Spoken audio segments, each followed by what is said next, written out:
The 2020 NFL season has been a one-of-a-kind year in many ways, hopefully in some ways that we will never see again.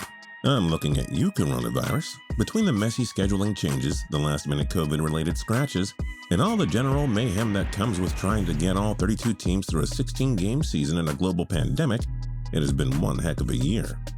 But now it is starting to get down to the nitty-gritty. The obvious starting point right now, and in all likelihood going forward, is the Kansas City Chiefs. What Andy Reid and Patrick Mahomes have built down in KC is unreal.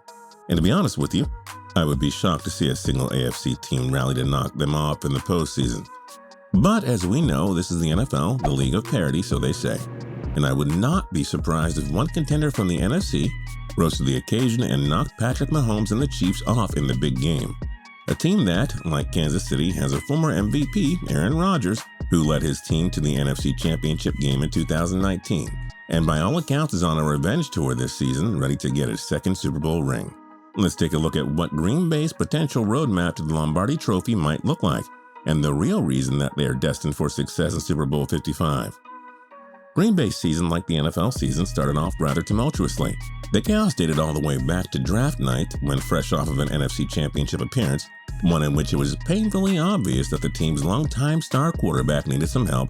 Besides Davante Adams, ownership decided to use its only first-round pick to draft his heir apparent in Jordan Love.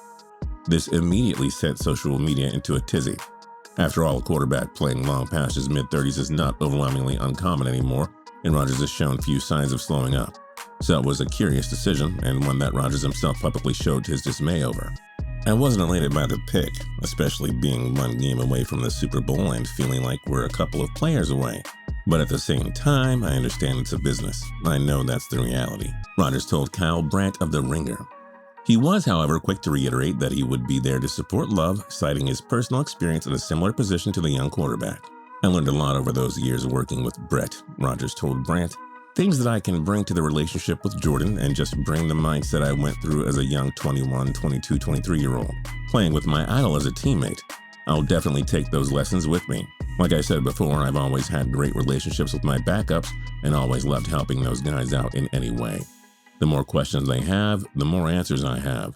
I've truly embraced those relationships, and it'll be the same with Jordan. But even with that vote of confidence from Rodgers and the obvious job security that he still had heading into the season, people were curious which version of Aaron Rodgers the Green Bay Packers would get in 2020. A disgruntled, disinterested QB who had already started packing his bags, or a motivated and rejuvenated Rodgers hell-bent on making the Packers brass look as foolish as possible for looking past him at the ripe age of 36, going on 37.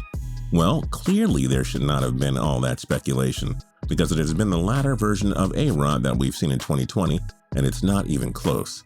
Rodgers has answered the bell emphatically and put up one of the best seasons of his career. Through 15 games, he led the Packers to a 12-3 record, making them easily one of the top 2 or 3 teams in the entire NFL. And he's done so on the strength of his brilliant right arm, throwing for well over 4,000 yards while easily surpassing his previous career high of 40 touchdowns. Through 15 weeks, he led the league in QBR, quarterback rating, touchdowns, and touchdown percentage. Not too bad for a guy that Green Bay was clearly concerned may be washed up. Now imagine what his season would look like if Green Bay had taken that 26th overall pick that they used on Jordan Love and picked one of the handful of insanely talented wide receivers that came out of the 2020 NFL Draft. Guys like T. Higgins, KJ Hamler, and Chase Claypool were all still on the board at the end of the first round. And if they were that certain that they wanted Love for the future, perhaps their second-round pick that they used on Boston College running back A.J. Dillon, which is somehow looking even more egregious, could have netted them someone like Gabriel Davis or Devin Duvernay.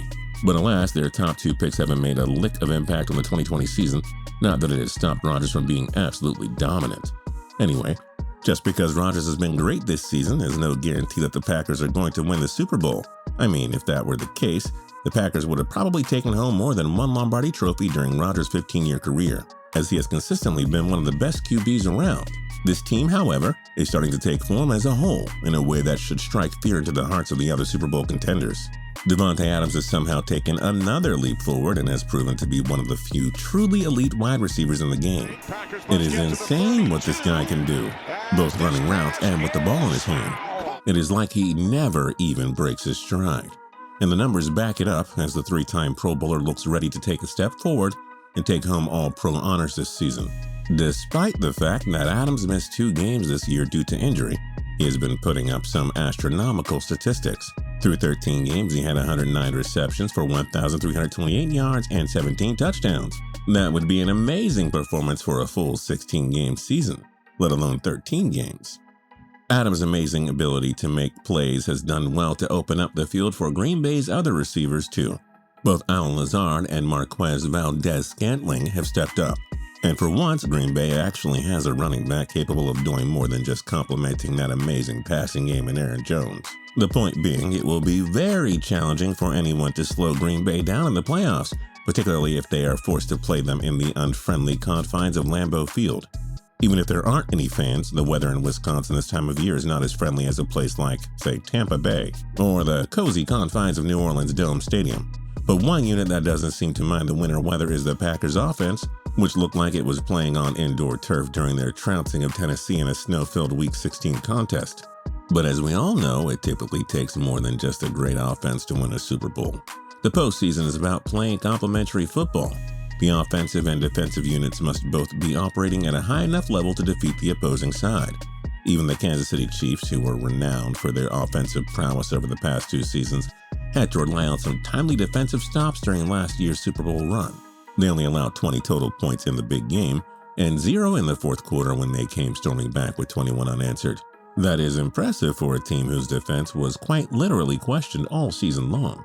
While Green Bay's defense hasn't exactly been elite thus far, they are serviceable. They have been middle of the road in most key team defensive categories, but they are top 10 in opponents' yards per game, allowing just 335.7 per contest, which is actually pretty good for the modern NFL. All they need to do is shore up a little bit on third down, have a couple of breaks go their way, and they should be able to provide all of the defense that Aaron Rodgers and the offense needs to triumph over his NFC counterparts. And once you make it to the Super Bowl, anything can happen. The NFL is probably licking its chops envisioning a Packers and Chiefs Super Bowl. A showdown between the old guard and the new regime, both still 2 of the league's best passers, not to mention 2 cornerstone franchises playing in a rematch of Super Bowl I. Outside of Tom Brady and the Bucs playing New England in the Super Bowl, which is obviously out of the question, you can't ask for a better matchup than that. It will be interesting to see how it all plays out from now till then. But don't be surprised if the greater Wisconsin area is erupting in celebration come February when Aaron Rodgers completes his epic revenge tour. Do you think the Green Bay Packers have what it takes to win the Super Bowl this year? If you like this video and learned a thing or two, clicking the like button helps us out a ton and we appreciate it. This is your first time coming around to TPS though, subscribing is a great idea because we put out videos like this every single day. But as always, thanks for watching and we'll see you guys next time.